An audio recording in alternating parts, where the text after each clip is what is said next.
he will always be a legend in Bloomington, Indiana. Now on Daybreak, fans, students, former players and colleagues mourn the death of the man who changed Indiana basketball forever, the General, Bob Knight. How would you be able to underestimate a team that's undefeated? I mean, you must have an IQ of about 11 if you do that. I don't think I have any players with an IQ of 11. Known among the winningest and most controversial coaches in basketball, a shrine grows this morning outside Assembly Hall, where Knight won 3 NCAA titles for Indiana. One of the greatest coaches in history. He was the fabric of Indiana basketball for 29 seasons. Bob Knight, a name that will forever be a part of IU basketball. Wish TV is looking back on Knight's career and the legacy he leaves behind for all of American sports. Hey, good morning to you. Thanks for joining us here this Thursday, November 2nd. A lot of memories flown to the newsroom today. Let's quickly get through the quick business of the morning. With your permission, we'd like to retire your uniform number 3. Oh my goodness. First of all, let me say that's quite an honor. And secondly, you have my permission. My family would love nothing more. That is the moment Razor Shines found out he will have a permanent place in Indianapolis Indians history. This weekend, the team is, for the first time in its long history, retiring the number of a former Indian. It is the number 3. Razor Shines wore it for nearly a decade in a league where careers sometimes only last weeks. You have had a few months to digest that phone call, sort through your emotions and your thoughts. Today, what do you think of that honor? I think it is the ultimate honor. My number that I wore is going to hang next to Jackie Robinson's number, and I can't begin to tell you what that means to me.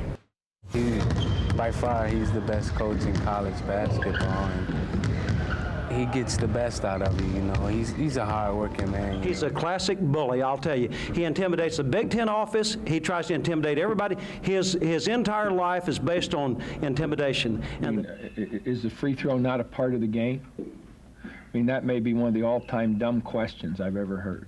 A life both wildly successful and deeply polarizing comes to an end. Fans, players, critics, protégés, and more are reacting to the death of longtime IU basketball coach Bob Knight. Knight's family announced his death through social media last night. He was hospitalized with an illness in April and had been in poor health for several years. We do have team coverage this morning. Let's start with Hernan Gutierrez outside Assembly Hall there in Bloomington. And Hernan, there's a memorial growing there.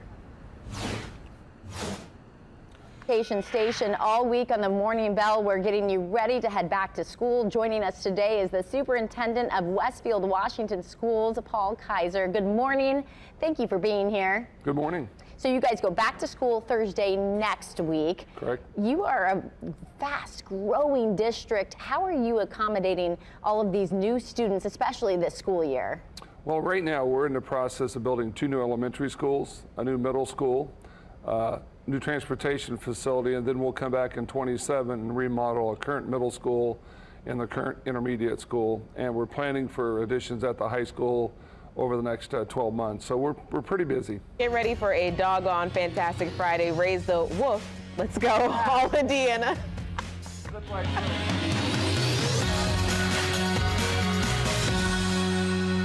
Good afternoon. It is Friday. Yes, March 21st. That's kind of like how they say it in Chicago. They say like roof. They don't say roof. Yeah.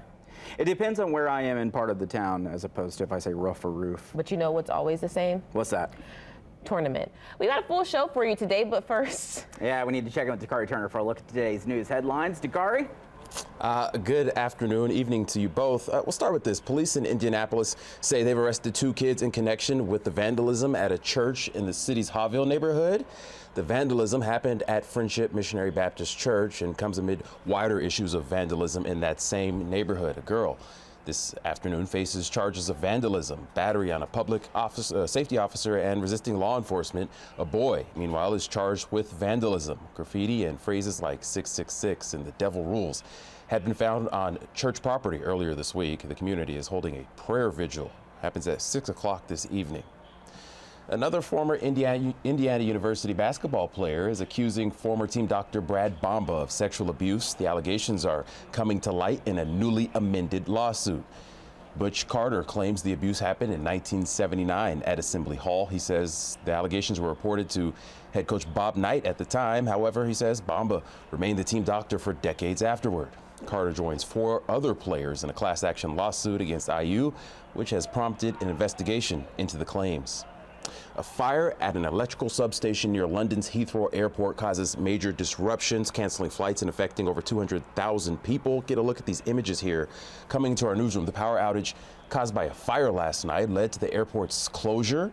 It stopped both takeoffs and landings. Look at those plumes of smoke and flames into the air there. Crews are working to restore power at this hour, but the impact on travel is expected to last for days. The cause of that fire is still under investigation. More kids in Indiana could soon be protected from underage drinking charges. Indiana's House passed legislation that does seek to expand already existing laws that protect anyone who calls 911 seeking to help someone who is drinking and underaged. It's called the Lifeline Law. As it stands right now, immunity from underage drinking charges are given to someone who seeks police help or medical help for another person. However, it does not give immunity to underage drinkers experiencing a medical issue themselves. Changes could expand protections to everyone. Minutes after 7 right now, one of the 35 people who lost their home in this massive apartment fire on Wednesday evening is sharing her experience. 73-year-old Francine Lee says the day of the fire was her 31st wedding anniversary. She lost priceless items, including wedding photos. Lee says her husband and their puppy were home, but he wasn't able to have time to grab anything. Lee was at church when firefighters say lightning likely struck that building and sparked the fire. She says this isn't her first disaster, but it is her first time in this position. And I Red Cross volunteer previously. I knew that team. We gathered everybody, took them to contacted the manager and all the maintenance staff was right on point. They were right here. We put everybody in there. We signed everybody up to make sure we had everybody accounted for. Everyone who lives at that apartment got out and none of them were hurt. Crews say one firefighter did have a slight injury. New this morning, state police now say a semi-driver was likely going too fast and driving over his allowed hours ahead of a crash that killed a 9-year-old boy last night. The wreck also hurt a 5-year-old girl and the driver of the car the children were in. Happened early in the evening rush yesterday on 465 south side of Indianapolis. State police say a semi failed to slow for stopped traffic and hit 3 cars and another semi. No word yet on whether the driver will face any charges. New information in a deadly crash in Greenwood. The Johnson County coroner just this morning released the name of the woman killed in the wreck. Karen Gilchrist was 76 and lived in Indianapolis. Hello. Hi. Hey there. Oh, hi, you're both together. Oh, it's good to hear you both. I can't have this phone call without saying to my girl Kamala, I am proud of you. This is going to be historic. Breaking news in the race for the White House. Former President Barack Obama and former First Lady Michelle Obama have formally endorsed Kamala Harris for president. The two posted video that you're seeing on X this morning showing the Obamas calling Harris to offer their support. Political analysts have widely seen backing from the Obamas as critical for Harris as she works to quickly sew up party support for her run for the presidency. So far, there are no major Democratic political figures pushing for anyone else. Also breaking this morning, just hours before the opening ceremonies for the Olympics in Paris, high-speed trains around France have been hit by what the country is now calling criminal acts, paralyzing travel to Paris. France's national rail company says a series of attacks, including arson, impacted trains from nearby countries, with people fleeing from fires reported near the tracks. As of now, there are no known reports of injuries. The French Prime Minister wrote on X that France's intelligence services have been mobilized, and he calls this acts of sabotage that were prepared and coordinated. Investigators are looking into if the attacks are linked to the Olympics. Today's opening ceremony will be held in the heart of Paris. It's set to start at 1:30 this afternoon, our time. We'll have much more on this developing story as we get in new information throughout this morning right here on Daybreak.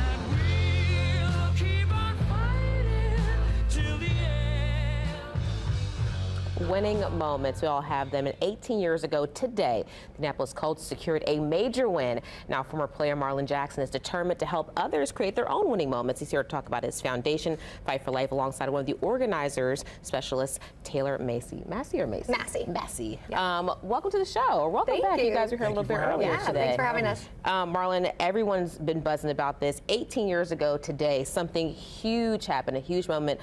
You caught that interception.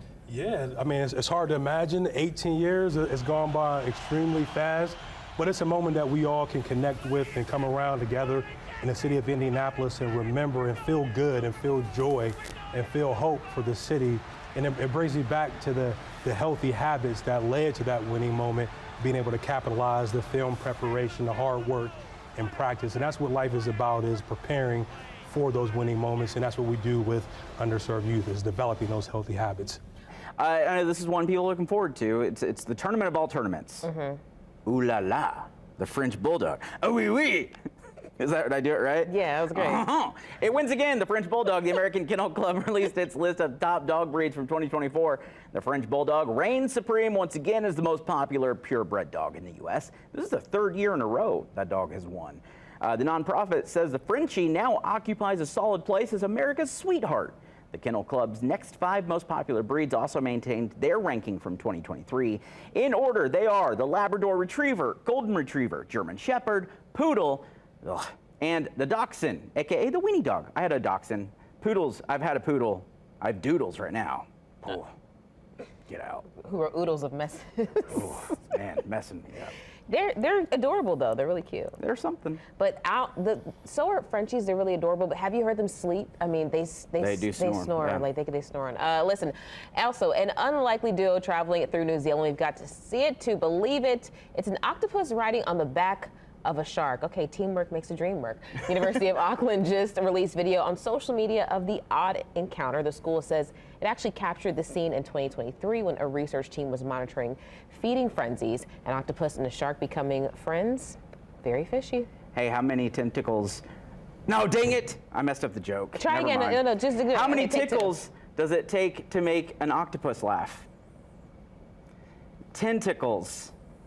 Oh, okay.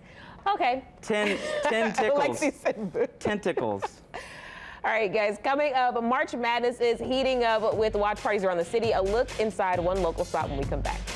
Wish TV News, reaching more Indiana homes than any TV station in the state. Oh, baby. Because I grew up in a house that by the time you were 9, if you got my dad a beer, your reward was a sip. Pretty sure that's not in any parenting magazines now. Take a sip of that. Don't tell your mother. That's my boy. And the old man knew what he was doing, because by the 4th beer, I was going for him. I got you, babe. You need one? By the time I was 12, his buddies had come over. I'd come out in the living room like a vendor at the game. It feels like my childhood. That's amazing. You may remember him from Mike and Molly, Bob Hearts Abishola, or Young Sheldon. But now he's here on All Indiana ahead of his performances at Helium Comedy Club. Billy Gardell is here. Welcome to the show. Thank you for having me. I appreciate it. Thanks. You got my theme song up there, some of my social media. Very nice. Thank you so much. Made it easy. Yeah, it was really good. Absolutely. And the post-pandemic weight loss, you know, you're getting back on the stage here. How are you feeling? I went from a young Jackie Gleason to an old Paul Newman. So just trying to hold it together, put a few more miles on the clock like everybody else.